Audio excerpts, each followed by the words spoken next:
Ladies and gentlemen, we will now get into our 12th session. In this session, we will hear from Dr. Arifin, spesialis penyakit dalam, konsultan intensive care, Vinasim, and Dr. Cleopas Martin Rumendi, spesialis penyakit dalam, konsultan pulmonologi, Vinasim FCCP. We will be discussing about important issue in critically ill patient. In this session will be moderated by Profesor Dr. Zulkifli Amin, spesialis penyakit dalam, konsultan pulmonologi, FCCP Vinasim.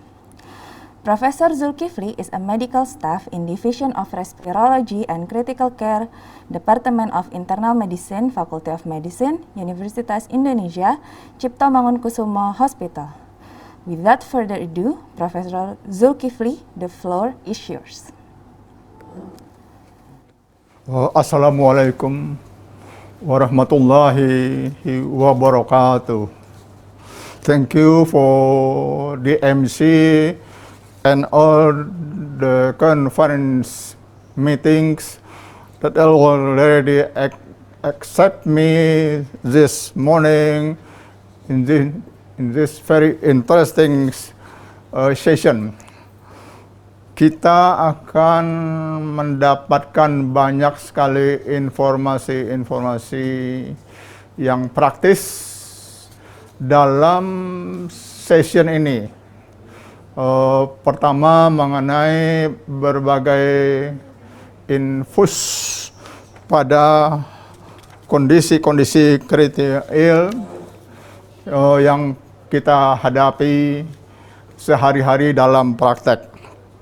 Sebagai gambaran dalam pengalaman berkecimpung dalam infusion pada multinisi pada pasien-pasien kritikal ini sudah dari tahun 88. Jadi kira-kira 32 tahun kami berkecimpung di ICU menangani pasien-pasien yang memerlukan infus ini.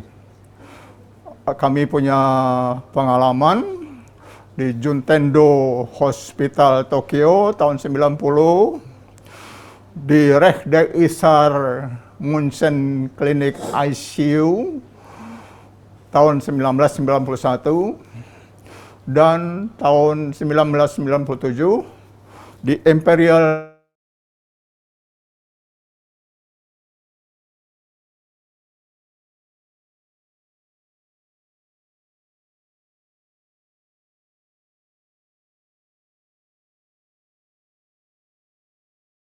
semuanya berkaitan dengan yang diperlukan. Ya, mohon maaf tadi ada termalam. Tahun 1990-an kami pernah diundang oleh Fresenius International dalam konferensi yang mengundang berbagai ahli di Jakarta waktu itu untuk pemakaian berbagai cairan, antara lain pengenalan pertama mengenai Kabiven yang insya Allah sampai 30 tahun sampai dengan saat ini masih eksis membantu banyak pasien-pasien kami. Tadi pagi ini Dr. Arifin SPPD KIC akan menjadi pembicara mengenai impact of malnutrition in critical ill patient. Beliau punya CV jelas tertulis di sini. Mudah-mudahan banyak ilmu yang kita bisa berbagi dengan beliau pada session ini. Silakan Dr. Arifin, kami silakan. Ya. Segera dimulai, Dr. Arifin.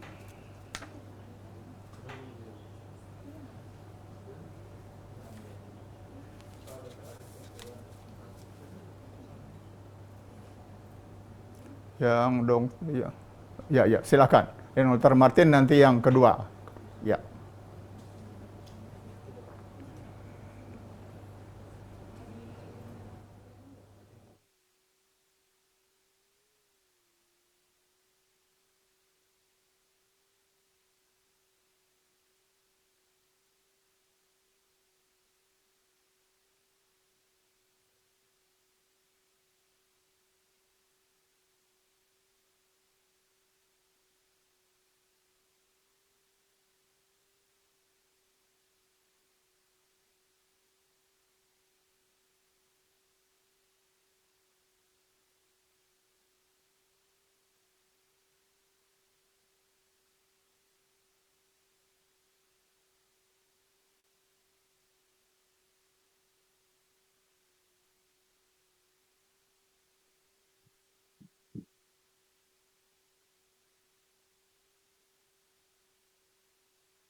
Izin Dokter Arifin, apakah suara saya terdengar, Dok?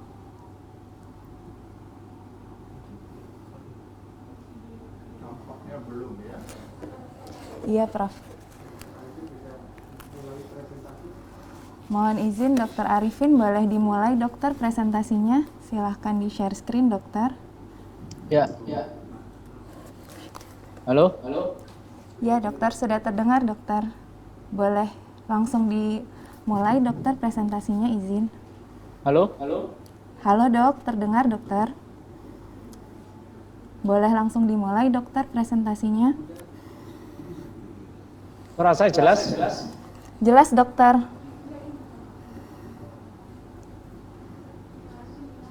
Izin, Dokter, bisa langsung di share screen, Dok, materinya.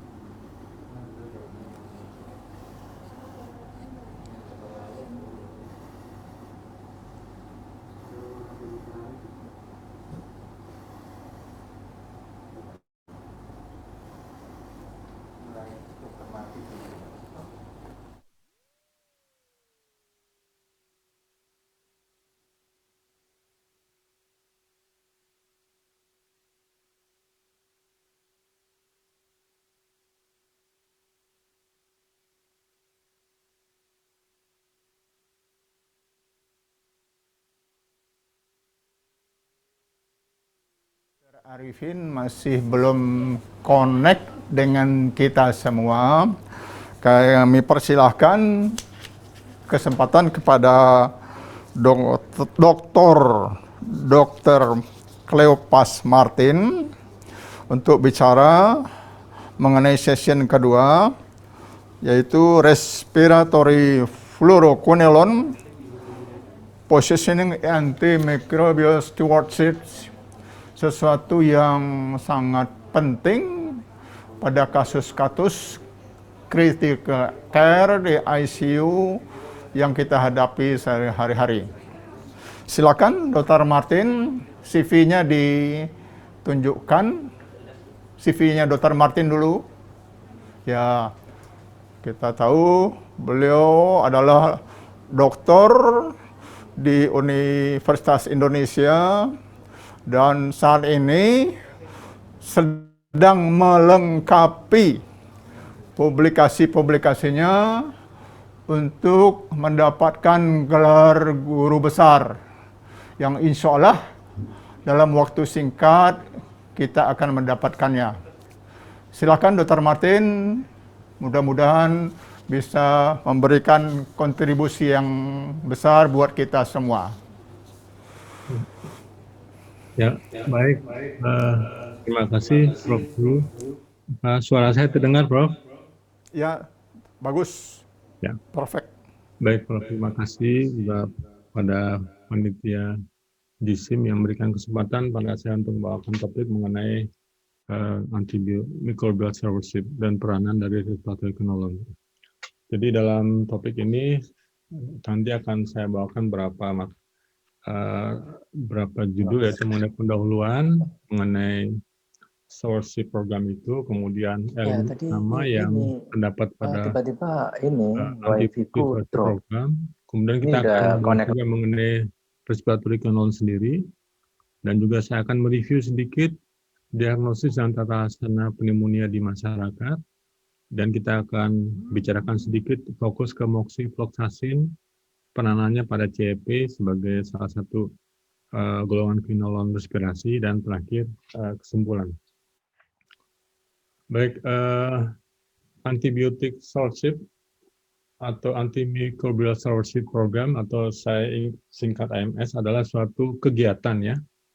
Mudahnya adalah kegiatan yang terkoordinasi. Jadi terkoordinasi yang tujuannya adalah untuk memperbaiki penggunaan pemberian antibiotik ya, dengan cara meningkatkan kemampuan untuk memilih antibiotik yang optimal, kemudian dalam memberikan dosis yang adekuat, terus pemberiannya juga tepat, dan juga dengan cara pemberian yang tepat ya.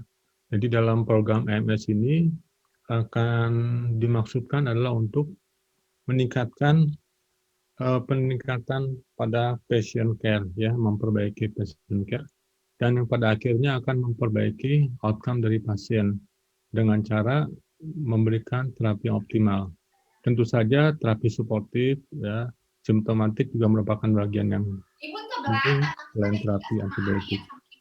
Dan tujuan dari AMS ini juga selain memperbaiki patient care dan outcome-nya, juga diharapkan dapat menurunkan kejadian efek samping atau collateral damage akibat pemberian antibiotik, dan juga pada akhirnya dapat mengurangi biaya dalam pemberian antibiotik tersebut.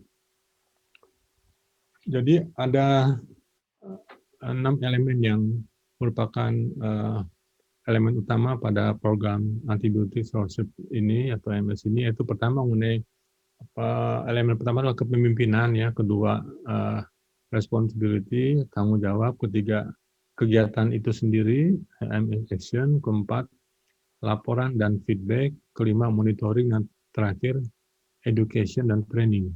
Kita akan coba lihat secara singkat masing-masing elemen tersebut.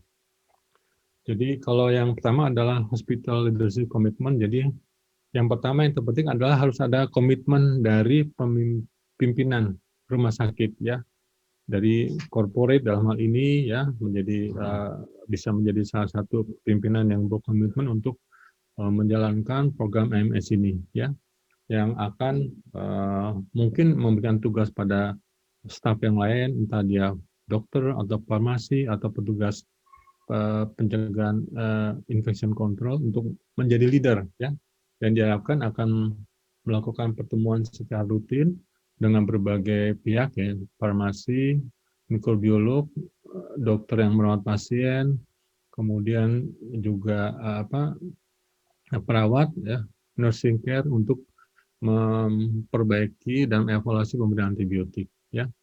Jadi nanti tugas dari pimpinan juga akan menunjuk satu orang key person sebagai kontak ya, untuk mempermudah komunikasi ya. Jadi ujung-ujungnya adalah kegiatan yang dilakukan ini dapat memperbaiki kualitas pemberian antibiotik khususnya, dan juga meningkatkan patient safety. Nah, tanggung jawab ini juga elemen yang kedua yang penting ya. Jadi artinya masing-masing yang staf yang sudah tergabung dalam tim AMS ini harus mempunyai tanggung jawab yang secara jelas ya, antara pimpinan, mungkin juga ada co-leader ya, juga anggota staf lain, entah dia dari dokter yang merawat pasien, petugas laboratorium, atau bisa juga farmasi ya. Dan secara rutin mereka harus melakukan evaluasi ya, dan melaporkan hasil-hasil penemuan mengenai antibiotik yang digunakan, kemudian juga mengenai lama, dan juga mengenai respon terapi ya, dan juga mengenai pola komunikasi yang didapat pada pasien-pasien, apakah sudah sesuai dengan antibiotik diberikan ya. Dan ini menjadi feedback, berikan feedback pada pimpinan dan juga pada seluruh dokter yang menangani pasien. Nah, elemen ketiga adalah petugas farmasi. Ini juga memegang peranan penting ya, dan harus mempunyai hubungan yang baik antara pimpinan atau pemimpin dari program MS ini dengan farmasi atau dengan co-leader yang dalam ini mungkin sebagai key person atau contact person ya. Dan bila memungkinkan petugas farmasi yang sudah pernah di training mengenai infectious disease program ya, atau paling tidak petugas farmasi itu punya pengalaman dalam menangani pasien-pasien yang mengalami infeksi. Jadi bagaimana memberikan antibiotik yang tepat dapat memberikan saran-saran. Nah, dalam elemen berikutnya yaitu kegiatan itu sendiri ya. Kegiatan apa yang dilakukan dalam EMS ini ya? Ada beberapa kegiatan yang terintegrasi ya. Yaitu yang pertama itu mengenai kegiatan untuk memperbaiki penggunaan antibiotik. Kemudian kegiatan untuk memberikan pedoman dalam mengatasi infeksi yang paling sering terjadi di rumah sakit. Kemudian memberikan pedoman pada provider, kemudian pada farmasi, dan juga mikrobiologi, dan terakhir nursing infusion. Kita akan coba lihat satu persatu. Jadi kegiatan dilakukan sendiri adalah dalam komponen yang keempat ini adalah memberikan audit dan feedback. Jadi harus ada expert eksternalnya harus mengevaluasi antibiotik yang diberikan, apakah sudah sesuai, dan mencatat feedbacknya, apakah responnya membaik atau tidak. Ya.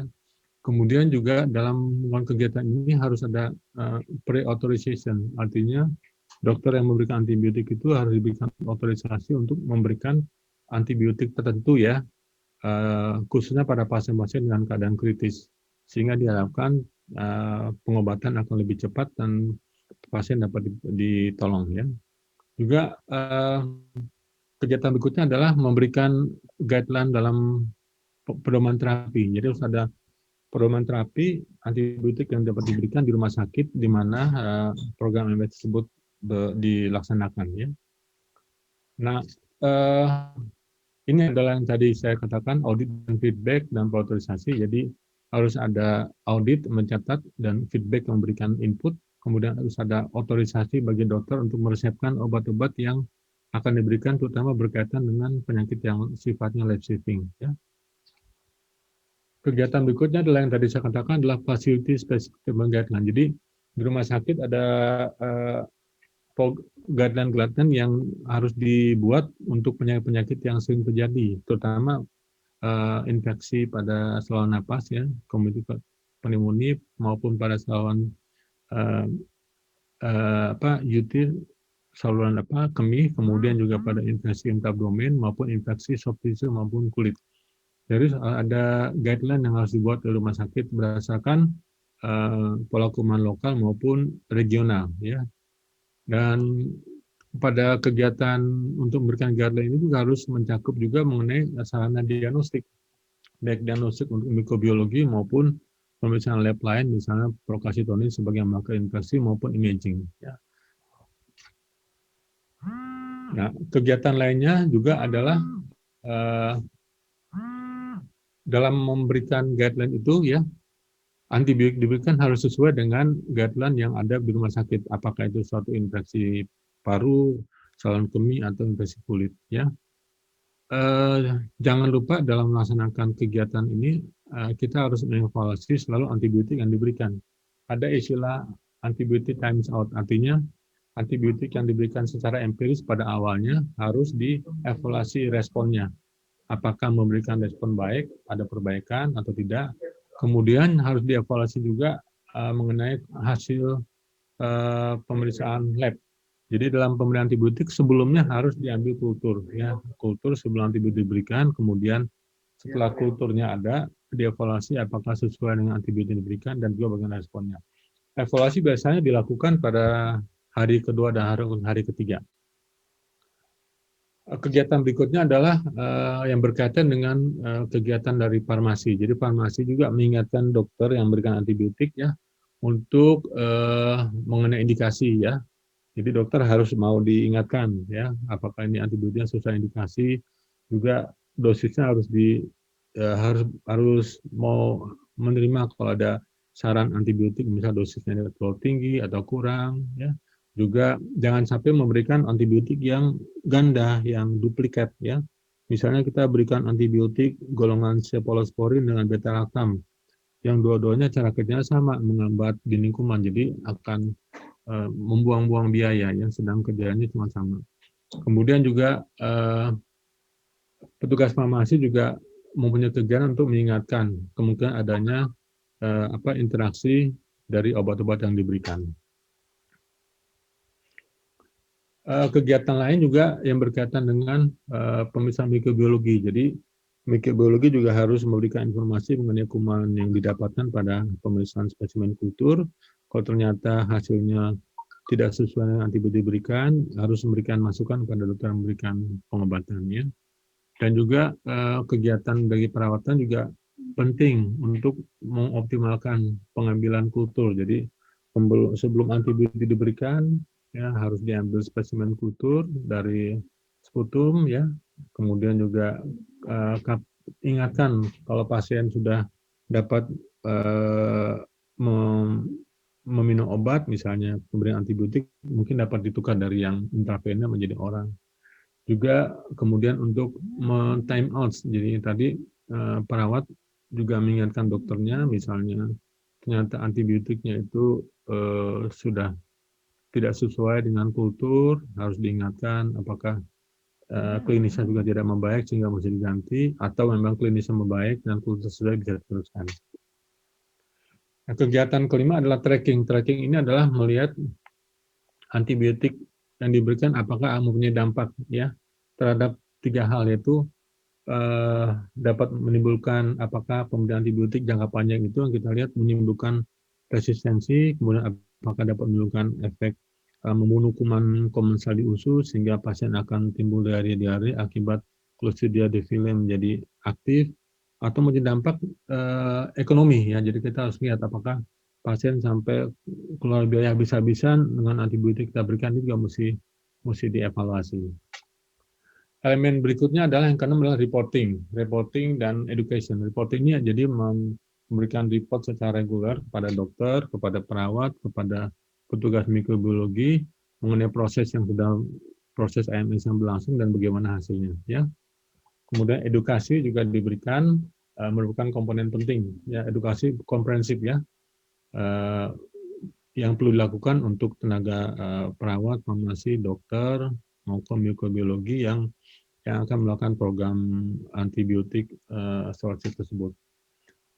Nah, sekarang kita beralih mengenai peranan respiratory quinolone. Jadi sebelum kita bicara mengenai respiratory quinolone, saya akan sedikit reminding mengenai fluoroquinolone ini. Jadi antibiotik fluoroquinolone ini antibiotik yang, ya, cara kerjanya mempunyai efek yang sedikit beda, ya, dengan golongan lain, beta-lactam ataupun carbapenem ataupun aminoglycosida, ya.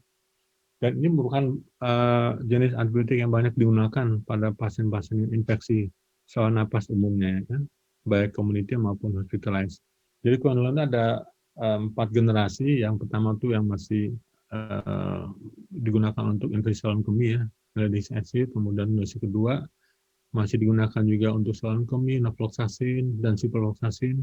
Generasi 3 itu udah digunakan untuk saluran napas, terutama levofloxacin. Generasi 4 juga digunakan untuk infeksi saluran napas, yaitu moxifloxacin.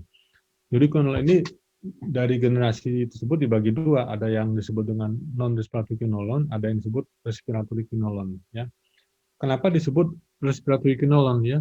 Alasannya adalah karena, ya, memang di dalam paru dan saluran napas antibiotik ini sangat tinggi, jadi mempunyai efek farmakokinetik yang sangat baik, ya. Juga farmakodinamik, jadi dia akan tinggi kadarnya dalam makrofa alveoli dan juga efeknya terhadap bakteri, ya, dia sangat baik. Jadi PKPD-nya baik, kemudian toleransi dapat ditoleransi oleh pasien secara baik, ya. Juga spektrum antibakterinya juga luas, ya, untuk yang positif, yang negatif, bahkan untuk atipik patogen, bahkan untuk kuman anaerob, ya. Kemudian jadi aktif terhadap kuman-kuman penyebab utama dari community acquired pneumonia, ya. Dan pada quinolone respirasi ini juga menunjukkan tingkat resistensi yang lebih rendah terhadap Streptococcus pneumoniae. Ya, jadi dibandingkan dengan yang quinolone yang pendahulunya, misalnya Cipro, ya dia resisten ya, untuk pneumococcus. Tapi kalau yang quinolone respirasi dia umumnya sensitif. Yang masuk dalam quinolone respirasi ini adalah moxifloxacin, levofloxacin, dan gemifloxacin. Cuma untuk di lapangan biasanya kita hanya ada ya digunakan ada moxifloxacin dan levofloxacin. Gemifloxacin saat ini saya sendiri tidak pernah menggunakannya, sudah jarang tersedia. Ya. Nah, kita perlu mengetahui sedikit perbedaan mengenai mengetahui cara kerja dari quinolone tersebut dalam menghambat bakteri, kemudian bagaimana perbedaan antara quinolone yang baru tersebut. Jadi kita lihat cara kerja dari quinolone itu adalah dengan menghambat enzim ya DNA, menghambat DNA ya. Ada di DNA ini ada dua, ada enzim ya, ada enzim DNA girase atau disebut juga topoisomerase 2 ya, dan juga menghambat enzim topoisomerase 4 ya. Jadi kalau kita lihat kalau quinolone yang non respirasi yang generasi 1 2 maupun yang generasi yang ketiga yang respirasi yaitu levofloxacin, dia kerjanya hanya menghambat enzim topoisomerase 4 saja ya. Sedangkan kalau yang moxifloxacin dia menghambat dua enzim ya, topoisomerase 4 dan topoisomerase 2 atau yang disebut dengan DNA girase. Jadi dengan dasar ini moxifloxacin kelihatannya akan mempunyai efek yang lebih baik ya dalam menghambat kuman ya. Untuk terutama topoisomerase 2 ini khususnya bisa dapat pada kuman-kuman gram negatif ya. Sedangkan topoisomerase 4 pada kuman gram positif ya. Nah, ini guideline yang baru dikeluarkan oleh ATS American Society dan ITSA mengenai tata laksana atau pedoman penggunaan antibiotik pada komunitas pneumonia tahun 2019 ya. Jadi dalam guideline ini seperti juga guideline yang sebelumnya yaitu yang dibuat sudah lama ya tahun 2007 ya, dibagi dua ya, ada yang untuk outpatient setting, ada yang berobat jalan, ada yang inpatient yang dirawat ya.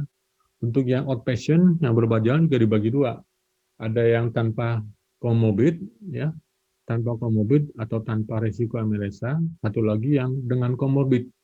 Dengan komorbid ini dengan penyakit jantung, hati, ginjal ya, malignasi, meningkatkan risiko terjadinya kuman infeksi atau kuman drug resistant pneumococcus ya, pneumonia. Sehingga kita lihat kalau untuk yang tanpa komorbid pemberian antibiotiknya bisa digunakan dengan golongan amoxicillin, doxycycline, azithromycin, clarithromycin ya. Tapi kalau dengan komorbid disarankan pemberiannya dengan cukup monoterapi ya, bisa dengan quinolone ya, quinolone respirasi ya, ataupun dengan kombinasi beta-lactam plus macrolide ya. Jadi untuk quinolone respirasi itu kita bisa memberikan levofloxacin, bisa moxi maupun gatifloxacin. Sedangkan untuk beta-lactam kita pakai amoxicillin kombinasi dengan macrolide atau dengan doxycycline. Jadi kita lihat di sini moxifloxacin berperanan pada pneumonia CAP yang outpatient ya. Memang pada guideline ini dia memberikan rekomendasi untuk yang berobat jalan dengan faktor risiko adanya komorbid ya. Sedangkan yang tanpa faktor risiko disarankan pemberian amoxicillin dan macrolide. Cuman kita akan coba cari lihat penelitian-penelitian yang coba menghubungkan perbandingan efektivitas antibiotik yang untuk berobat jalan tanpa COVID dengan moxifloxacin ya. Kemudian untuk yang dirawat kita bagi dua ya. Nah, ini adalah terapi empiris ya, yang kita bicarakan terapi empiris. Yang untuk dirawat dibagi dua, yang tidak berat maupun yang berat. Yang tidak berat artinya pasien yang tidak ada ancaman gagal napas maupun yang tidak dalam septic shock ya. Jadi untuk yang tidak berat tersebut pemberian empirisnya ya bisa dengan monoterapi ya. Monoterapi kita lihat lagi quinolone ada tempatnya, bisa levofloxacin, bisa moxi ya. Atau kombinasi beta-lactam dengan macrolide atau beta-lactam dengan kayak dengan makolet ya, kita lihat kombinasi tersebut. Beta-lactamnya bisa ambisulbactam, bisa ceftriaxone, ya, makoletnya bisa atromycin maupun vancomycin. Ya. Nah, untuk yang non severe ini diingatkan kalau pasien mempunyai kita harus lihat apa ada risiko untuk MRSA atau tidak ya. Kemudian juga ada tidaknya risiko untuk pseudomonas. Kapan kita lihat ada risiko MRSA? Kalau misalnya dalam waktu 3 bulan terakhir dia pernah dirawat dan pernah ada hasil kultur yang positif MRSA, ya, maka disarankan untuk menambah anti MRSA, ya, bisa vancomycin atau linezolid, ya. Sedangkan kalau pasien-pasien yang pernah dirawat 3 bulan terakhir pernah dapat antibiotik anti MRSA, nah, maka pemberian linezolid maupun vancomycin hanya diberikan kalau hasil kultur memang terbukti positif MRSA. Ya. Demikian juga bila pasien mempunyai risiko terinfeksi Pseudomonas, ya, misalnya pasien ada penyakit komorbid, ya, maka Dr. pemberian Martin. terapi tadi harus ditambahkan dengan obat Pseudomonas. Maaf Dr. Martin, Ya, interupsi sedikit. ya, Waktu tinggal 5 menit. ya, baik, sudah mau selesai. Ya. Terima kasih. Oke, makasih. Dan ini adalah untuk yang non severe ya. Jadi mesti dilihat apakah ada risiko MRSA atau risiko pseudomonas ya. Sedangkan untuk yang severe ya, kita lihat quinolone juga masih ada tempatnya ya, masih ada tempatnya ya. Moxi atau levofloxacin, dan untuk risiko MRSA mesti ditambah dengan vancomycin dan linezolid. Kalau ada risiko pseudomonas maka mesti dikombinasi dengan anti pseudomonas. Bisa cefepime, ceftazidime, meropenem, asilinam ya. Nah, kita coba sedikit 2 menit mencari apakah kita bisa, kenapa moxifloxacin dapat direkomendasikan pada CAP. Kita lihat ya, dari penelitian Capri bahwa ternyata dibandingkan levo, walaupun dua-duanya nih memberikan efek bakteriologis yang sama, tapi kelihatannya pada penelitian ini moxifloxacin lebih banyak ya, persentase sukses rate-nya lebih besar sedikit ya. Kemudian juga pada efek penyembuhan penyakit, walaupun pada dua penelitian Capri. Ini jadi pasien diteliti ada 140 pasien diobati ya. Untuk kecepatan pemulihan dilihat pada 3 sampai 5 hari pertama ternyata yang dapat moxi akan lebih cepat sembuh ya dibandingkan levo, tapi tetap memang pada akhirnya keduanya sama-sama sembuh. Dan terakhir pembandingan moxi dengan komparatornya, yaitu kombinasi amoxicillin clindamycin, ternyata moxifloxacin monoterapi tidak kalah ya, bahkan lebih efektif dibandingkan kombinasi moxi dan clindamycin untuk pneumonia ya. Dan terakhir ini bahkan didapatkan juga pemberian moxi tunggal secara monoterapi sama efektifnya dibandingkan dengan terapi kombinasi ceftriaxone plus levofloxacin. Mungkin dasarnya adalah tadi cara kerja moxifloxacin pada 2 enzim ya, DNA gerase dan topoimerase 4. Nah, oke, jadi pada akhir presentasi saya dapat simpulkan bahwa antibiotik solusi atau antimicrobial solusi program ini penting diterapkan di berbagai rumah sakit untuk meningkatkan kesembuhan dan mengatasi efek samping antibiotik. Jadi perlu ada elemen-elemen yang dibentuk ya, mulai dari pimpinan, staf yang terlibat, harus ada komitmen, tanggung jawab, ya, harus ada monitoring, tracking, dan reporting. Quinolone ini berperan penting pada antibiotik program, dan salah satu komponen respirasi quinolone adalah moxifloxacin. Kita lihat mempunyai tempat pada pemberian terapi empiris CAP, baik yang rawat jalan maupun rawat nginap. Demikian Prof. Zul yang saya dapat berikan. Mudah-mudahan dapat Dr. Martin atas presentasi yang sangat jelas dan sangat bermanfaat buat kita para critical care user. Tanya jawab mungkin sesudah presentan Dr. Arifin menyelesaikan presentasinya.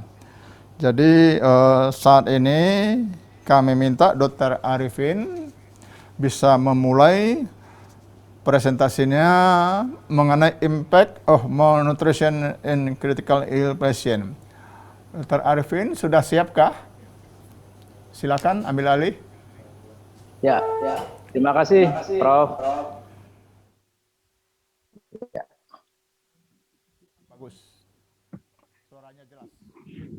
Silakan dimulai.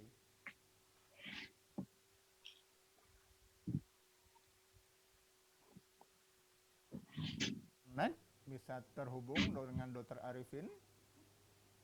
Halo, Ya, suaranya terdengar sekarang. suara terdengar ya? Ya, Prof ya. Ya, jelas. Silakan Ya. dimulai. Terima kasih Prof. Zulkifli Amin selaku sesepuh kami, senior kami di bidang pulmonologis dan critical care, dan juga terima kasih kepada Dr. Martin Rumindi yang telah mendahului dari kuliah ini. Pada kesempatan kali ini saya ingin sharing tentang impact of malnutrition in critical ill patient.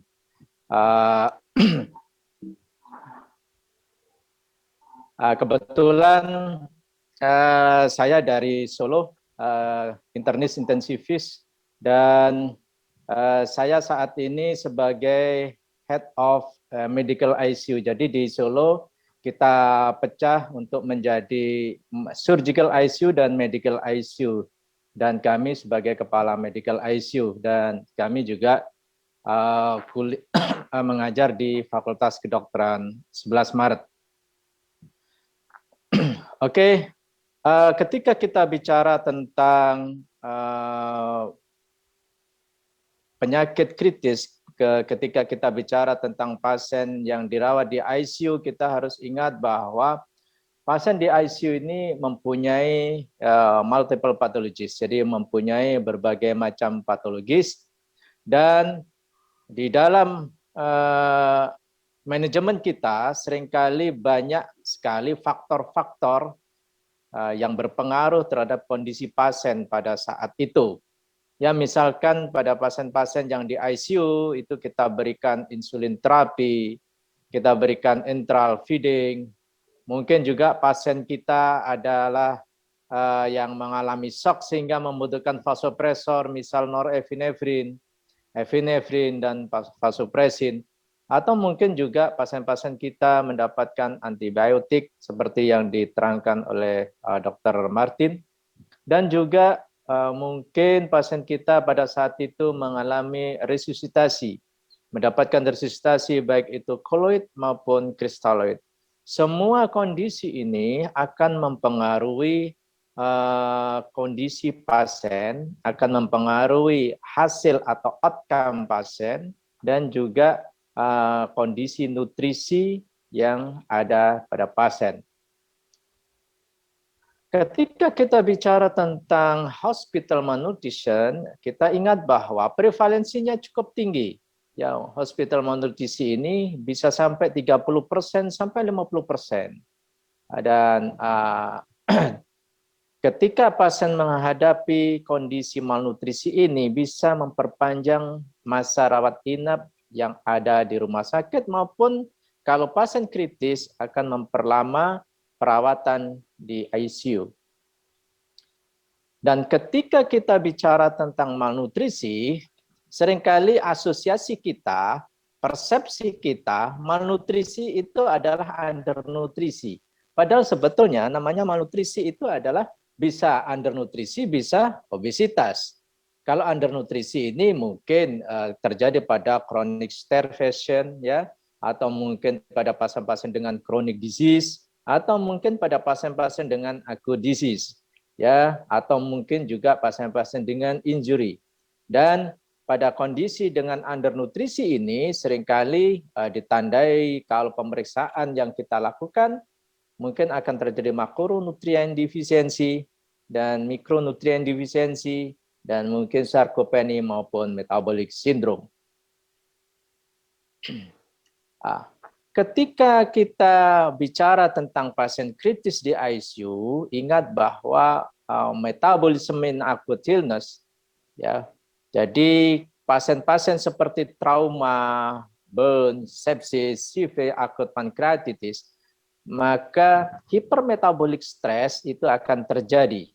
Dan dari hasil metabolic stress ini, hypermetabolic stress ini, maka stres hormon seperti epinefrin, norepinefrin, glukagon, kortisol, maupun sitokin, ya, seperti TNF-alfa, interleukin 1, interleukin 6, ini akan keluar.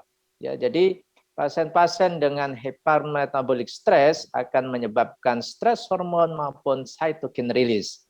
Dengan hasil akan terjadi gluconeogenesis, peripheral lipolysis, dan mungkin juga akan terjadi proteolysis. Oleh karena itu, kita harus hati-hati pada pasien-pasien dengan kondisi-kondisi hypermetabolic stress. Maka kita bisa melihat pada gambaran ini bahwa hypermetabolic stress itu mostly paling sering itu terjadi pada severe wound, ya. Lalu diikuti dengan kasus injury, acute sepsis, infection, dan terakhir adalah elective surgery. Ya, karena itu kalau misalkan pada pasien-pasien yang mau dilakukan operasi selama bisa elektif, dilakukan elektif. Kondisi umum diperbaiki lebih dulu. Tetapi kalau misalkan kondisi emergensi, maka apapun yang terjadi, kita harus melakukan operasi. Tetapi dengan syarat bahwa kita harus mempersiapkan kondisi kemungkinan terjadi hypermetabolic stress. Sehingga apa? Masalah nutrisi harus kita perhatikan juga pada pasien-pasien seperti itu. Nah, seperti halnya kasus ini, pada pasien-pasien dengan pneumonia, ya sudah ada respiratory failure, lalu ada sepsis, ya sudah on ventilator, maka kehilangan massa tubuh ini, loss of lean body mass itu akan terjadi dan cepat terjadi, dan bahkan dikatakan sampai 1 kilogram per 3 hari. Ini adalah kondisi yang sangat-sangat serius, kondisi sangat-sangat krusial. Dan ini perlu menjadi perhatian kita semua, jangan sampai pasien-pasien yang kita rawat di ICU kita justru terjadi kondisi yang malnutrisi. Karena sampai 3 hari itu sudah bisa turun sampai 1 kilogram. Ya, ini harus kita cegah jangan sampai terjadi. Nah, kita ingat bahwa penurunan massa tubuh semakin tinggi, maka komplikasinya juga akan semakin tinggi. Kita lihat di sini, kalau 10% hanya akan terjadi penurunan decrease immunity dan mungkin juga meningkatkan infeksi. Ya, tetapi kalau sudah 30% ini coba lihat, akan terjadi pneumonia, akan terjadi ulcer, akan terjadi pneumonia, akan terjadi kematian. Dan dengan semakin tingginya komplikasi, maka mortality risk-nya juga akan semakin meningkat. Maknanya ketika kehilangan massa tubuh ini, lean body mass-nya ini semakin tinggi, maka mortality risk-nya juga akan semakin tinggi.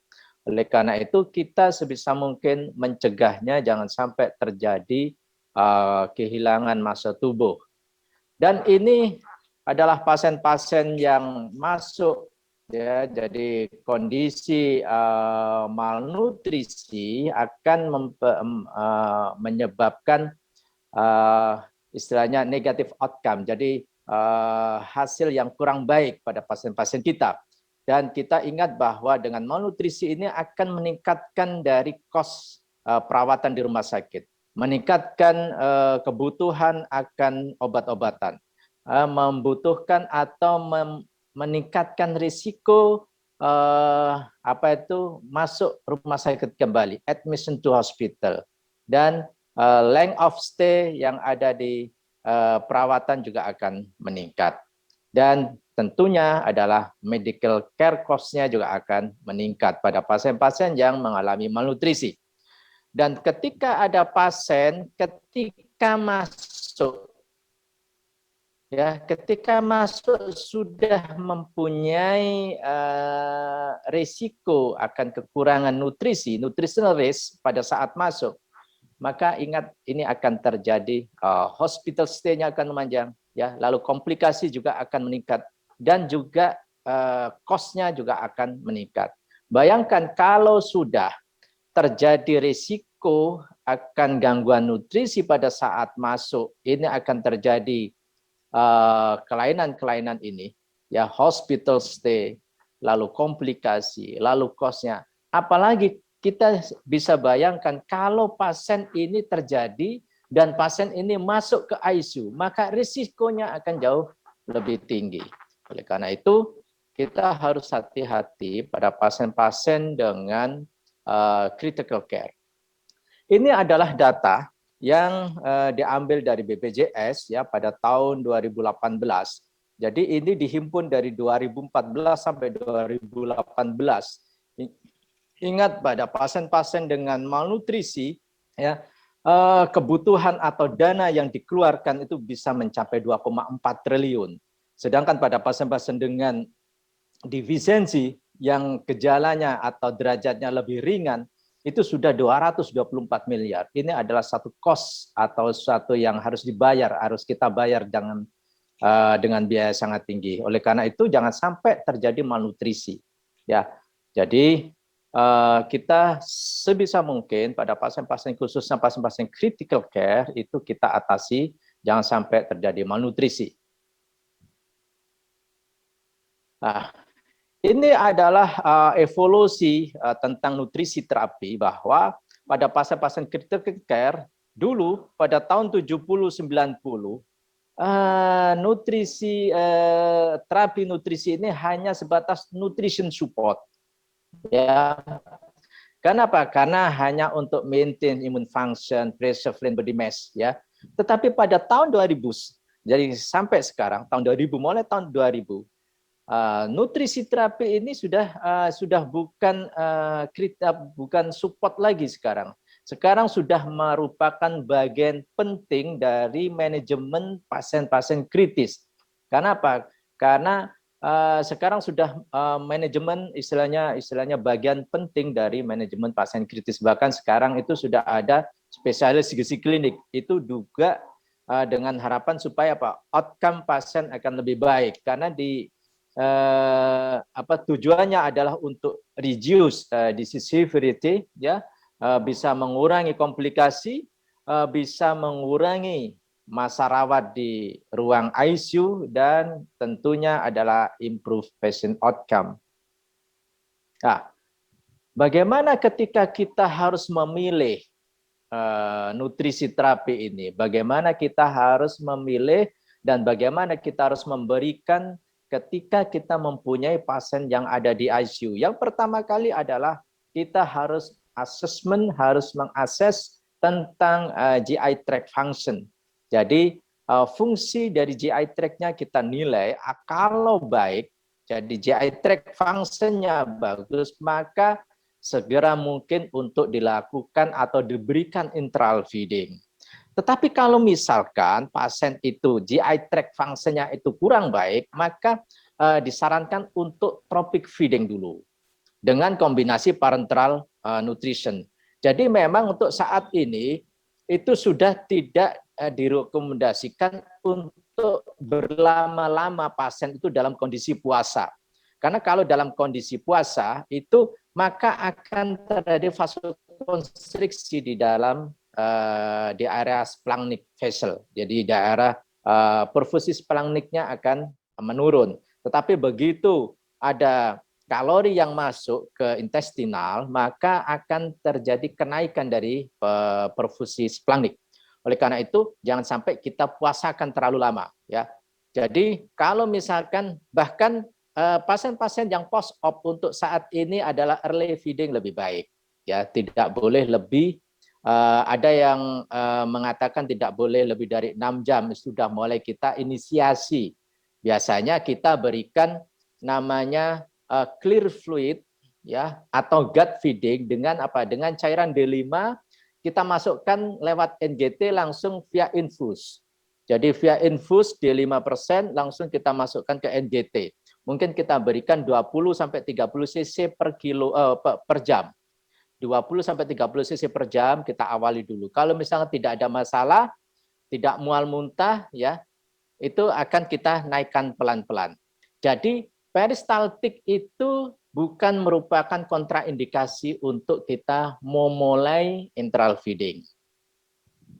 Nah, jika pasien kita yang ada di ICU itu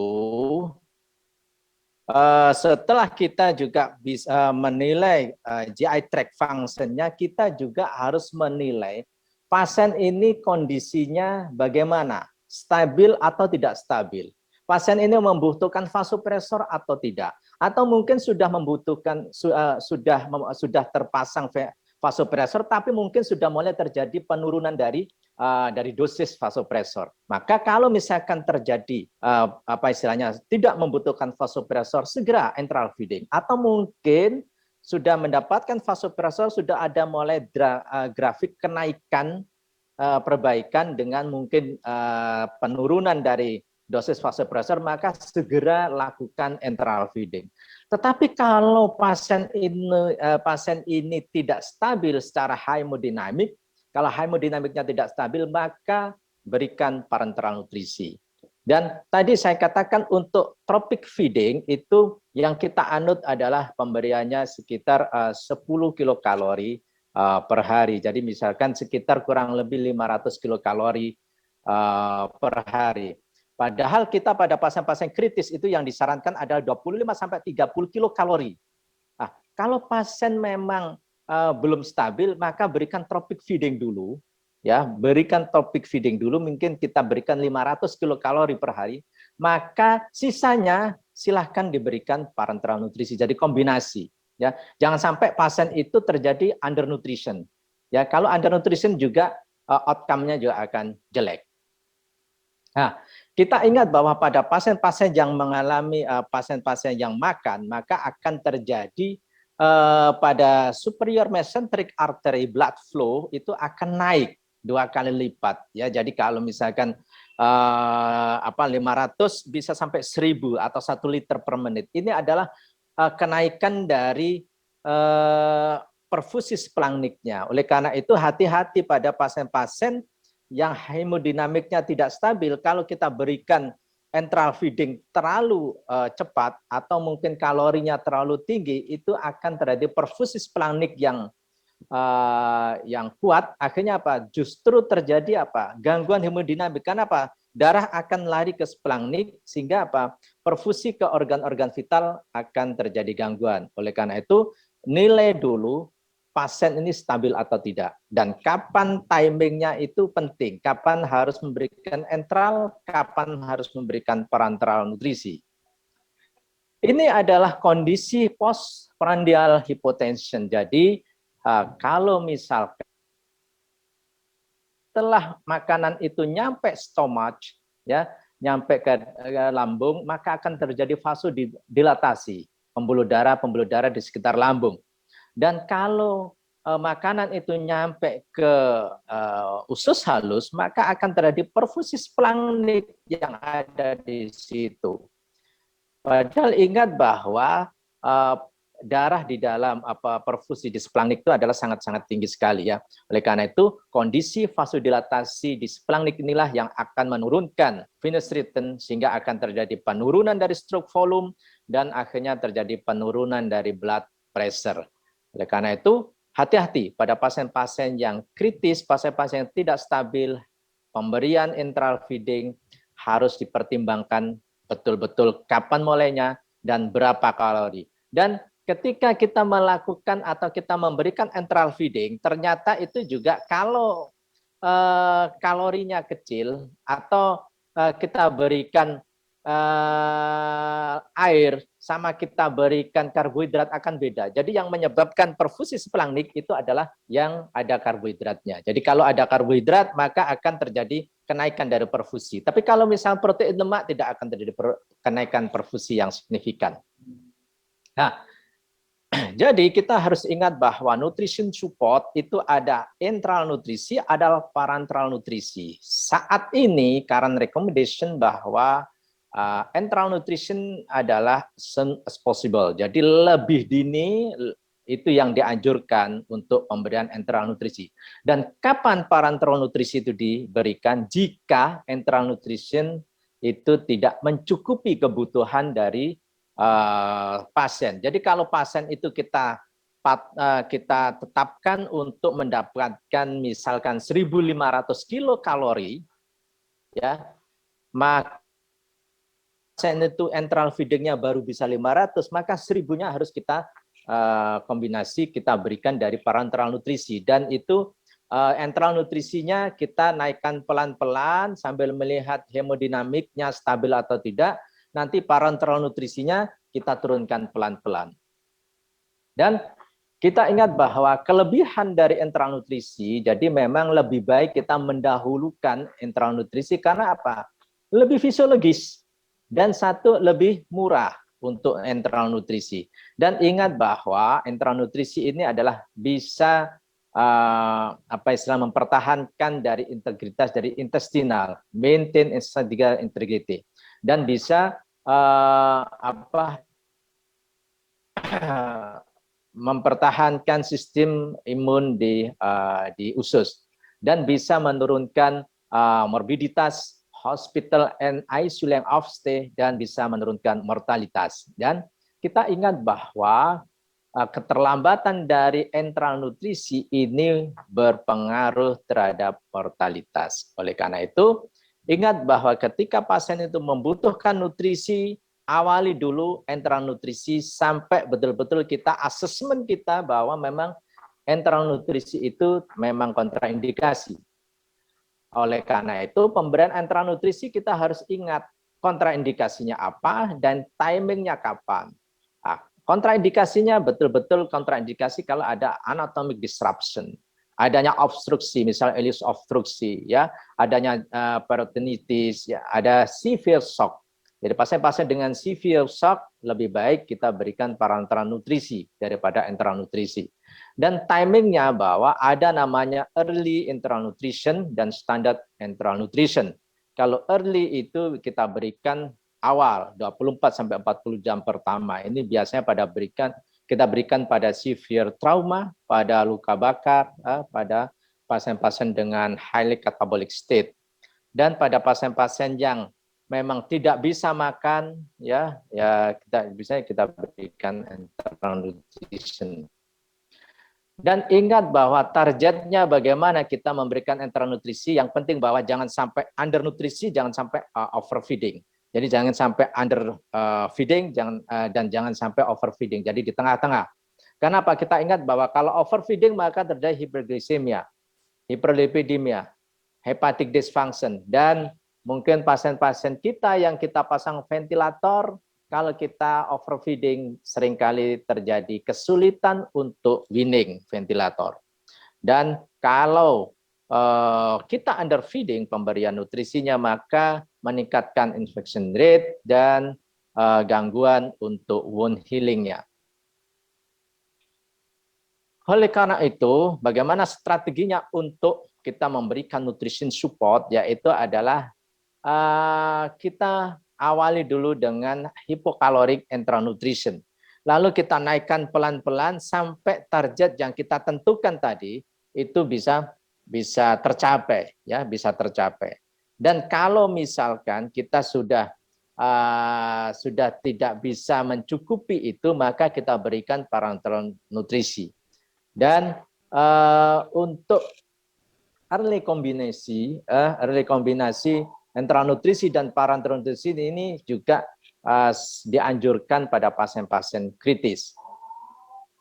Nah, ini adalah tentang parenteral nutrisi. Ingat bahwa kapan, ya? Maaf Dr. Arifin, waktu tinggal 3 menit. Oh ya, Terima kasih, Prof. Terima kasih. Ya. Untuk parenteral nutrisi, bahwa kapan itu diberikan parenteral nutrisi bila enteral nutrisinya ya tidak bisa atau mungkin tidak tercapai atau memang ada kontraindikasi terhadap enteral nutrisi. Dan ingat bahwa parenteral nutrisi itu juga mengandung atau menyebabkan beberapa komplikasi, misalnya infeksi, hipergliksemia, ya, atau mungkin gut mucosal atrofi. Nah, oleh karena itu seringkali pada saat dulu, jadi memang zaman dahulu seringkali orang itu dengan adanya komplikasi-komplikasi parenteral nutrisi ini seringkali menghindari untuk diberikan parenteral nutrisi. Sehingga apa? Pemberian parenteral nutrisi itu seringkali telat. Padahal pasien sebetulnya membutuhkan asupan nutrisi karena enteral nutrisinya itu tidak cukup. Nah, pada studi 9 meta-analisis ini menunjukkan bahwa early parenteral nutrisi itu bisa menurunkan mortalitas. Oleh karena itu disarankan pada pasien-pasien yang kritis itu kalau belum tercapai dengan enteral nutrisi seawal mungkin untuk kombinasi dengan parenteral nutrisi. Ya. Sehingga kesimpulan pada sharing kali ini bahwa malnutrisi ini meningkatkan morbiditas, mortalitas, length of stay, dan hospital cost. Dan manajemen untuk malnutrisi ini harus kita lakukan secara komprehensif. Dan early enteral nutrisi dibandingkan dengan parenteral nutrisi. Demikian presentasi kami. Terima kasih. Mudah-mudahan bermanfaat. Assalamualaikum warahmatullahi wabarakatuh. Banyak. Terima kasih banyak Dr. Arifin, presentasi yang sangat bermanfaat, sangat update, mudah dipahami, dan mudah-mudahan bisa memperyakin, membuat tiap yang menangani pasien-pasien dengan critical care, dengan update ilmu yang diberikan Dr. Arifin pada session ini, akan lebih yakin menangani pasien-pasien dalam praktek kesehariannya. Oke, jadi sekarang kita kembali kepada tanya jawab. Ada kesempatan pertama untuk Dr. Martin. Pertanyaannya yang ini, how is the effectiveness comparability between combination of ceftriaxone IV and azithromycin, Carlin Limosius, and moxifloxacin in patient setting? Jadi kalau dilihat presentasi tadi sudah terjawab jelas pada presentasi Dr. Martin. Silakan ulangi Dr. Martin biar siapapun yang mendengarkan dapat dengan jelas. Mungkin dalam keputusan memilih antibiotik pada kondisi ini. Silakan Dr. Martin. In English, Prof, mungkin foreigner yang menanya, Prof, ya, orang Indonesia. Okay, as I presented in my PPT, there is a research comparing about moxifloxacin against combination cephalosporin and clarithromycin. From that study, revealed that both of regimen are effective for treating the communicable pneumonia. So moxifloxacin monotherapy is as effective as combination of ceftriaxone and azithromycin. This is the result from the research about the study comparing the moxifloxacin and combination of the drug. Demikian, Prof. We can change. Ya. Clear jawaban dari Dr. Martin tadi. Ada pertanyaan nomor 2 dari Dr. Adwin. Bunyinya, terima kasih kepada semua penceriaan atas paparannya. Saya ingin bertanya, jika pasien CAP rawat inap dengan kecurigaan keterlibatan Pseudomonas. Jadi kecurigaan, ya, apakah golongan fluoxetinoin bisa dikombinasikan dengan anti Pseudomonas seperti piperacillin tazobactam atau ceftazidime?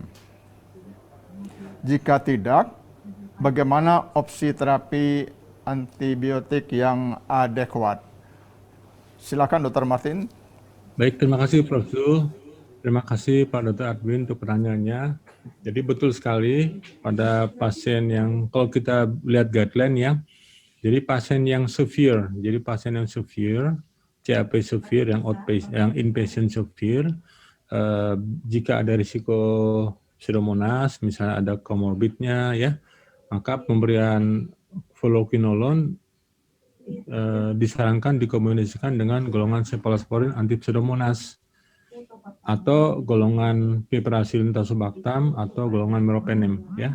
Jadi kombinasi. Jadi bisa dikombinasikan atau dengan ceftazidime juga bisa, hanya kita mesti tahu dosisnya ya. Kalau dengan ceftazidime kita harus pakai dosis 3 kali 2 gram. Demikian juga kalau dengan cefepime kita mesti pakai dosis 3 kali 2 gram.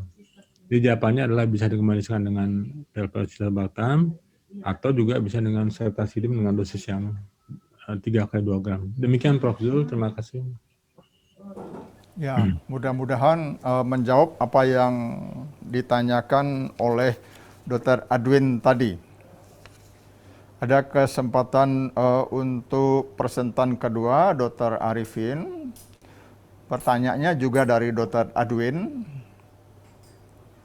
Bagaimana pemberian nutrisi yang tepat pada pasien dengan risiko refeeding syndrome? Silakan Dr. Arifin. Ya. Terima kasih Prof. Jul. Jadi memang jadi makanya kita pemberian untuk nutrisi ini sebaiknya kita berikan slowly dulu. Jadi istilahnya kita ketika ada pasien-pasien kritis, atau misalkan malnutrisi yang berat, ini kita jangan tergesa-gesa untuk pemberian dalam dosis yang tinggi. Jadi misalkan kita berikan target pada pasien-pasien itu biasanya itu kan 25-30 kilokalori. Nah, pada kondisi-kondisi yang malnutrisi berat, itu tidak mungkin untuk langsung kita berikan 25 kilokalori. Nanti akan terjadi refeeding syndrome nanti. Justru apa? Kondisi pasien akan jelek, stabil hemodinamik tidak stabil.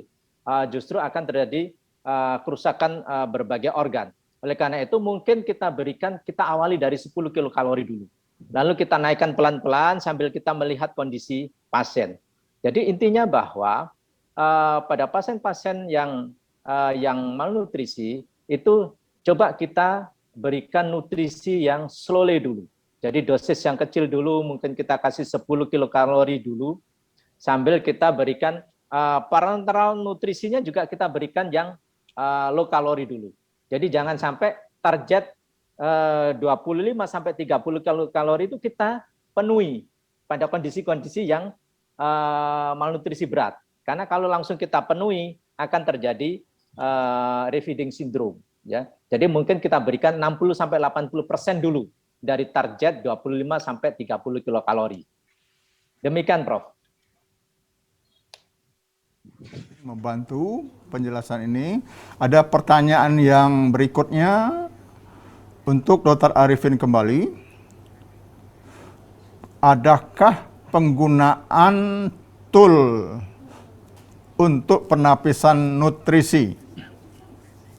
Manakah yang lebih efektif yang kita pakai? Silakan Dr. Arifin. Ya, terima kasih Prof. Ini pertanyaan yang bagus sekali ya. Jadi kalau saya di ICU untuk memberikan terapi, yang penting bahwa konsepnya adalah kita berusaha untuk sefisiologis mungkin. Sefisiologis mungkin berarti apa? Kita berikan enteral feeding. Kalau nanti enteral feeding itu setelah kita hitung tidak cukup, maka saat itu kita berikan parenteral feeding. Jadi istilahnya kombinasi antara enteral feeding dan parenteral feeding. Khususnya pada pasien-pasien yang di ICU seringkali kita kan menggunakan vasopresor ya. Jadi kita memberikan norepinefrin, kita memberikan dopamin, atau kita memberikan dubutamin di situ, kita memberikan vasopresin. Maka saya biasanya akan melihat dosis dari norepinefrinnya itu semakin naik atau semakin turun. Jadi kalau misalkan pasien itu hanya menggunakan dosis norepinefrin 0,2 atau mungkin 0,1, hanya stabil di situ ya, itu kita sudah bisa memulai untuk enteral feeding dan kita naikkan pelan-pelan. Tetapi kalau misalkan pasien itu norepinefrinnya itu semakin lama semakin naik, semakin lama semakin naik, enteral feedingnya jangan dinaikkan. Bahkan kalau perlu enteral feeding mulai diberikan yang hipokalori. Jadi tropic feeding tadi. Tropic feeding kan kita menggunakan tropic feeding itu kan sekitar kita memberikan 500 kilokalori per hari. Jadi saya biasanya melihat dari dosis vasopresor. Jadi dosis vasopresor itu bisa tools yang paling gampang. Kalau dosis vasopresornya bisa turun, ya kita berarti bisa mulai menaikkan pelan-pelan dari dosis enteral feedingnya. Gitu, Prof. Jadi penjelasan-penjelasan tadi mungkin sangat bermanfaat buat kita-kita semua. Ada pesan pribadi dari saya untuk sahabat-sahabat SPPD, para internis, terutama yang merawat pasien-pasien yang berat. 40 tahun berkecimpung dengan pasien penyakit dalam, terutama yang kasus-kasus kritis. Jangan ragu-ragu untuk selalu bertindak menangani pasien sesuai dengan tool-tool atau standar yang diberikan tadi oleh Dr. Martin dan Dr. Arifin, lalu melaksanakannya dalam praktek keseharian. Dan jangan lupa, andai kata timbul hal-hal yang kontroversial dalam penanganan pasien kita di antara kita para internis sendiri, jangan ragu-ragu untuk selalu mengupdate hal-hal yang misalnya mengenai meta-analisis yang terbaru, sehingga dengan hal-hal tersebut kita bisa selalu update dan dalam ilmiah, dan bisa menjadi saling informasi tambah ilmu pada siapapun yang menangani pasien, sehingga kontroversi dalam tata laksana pasien-pasien dengan misalnya multi organ failure, misalnya pneumonia dengan pilihan nutrisi-nutrisi yang begitu complicated, kita nggak pernah ragu secara ilmiah mempunyai pegangan yang selalu diperbarui. Begitu ya, Dr. Nur Martin, Dr. Arifin. Mudah-mudahan Ya, Bro. Tambahan dari saya ini bermanfaat buat kita semua. Saya akhiri session ini. Terima kasih banyak Dr. Arifin, Dr. Martin. Sangat bermanfaat buat kita semuanya. Assalamualaikum warahmatullahi wabarakatuh. Saya silakan MC ambil alih kembali session ini.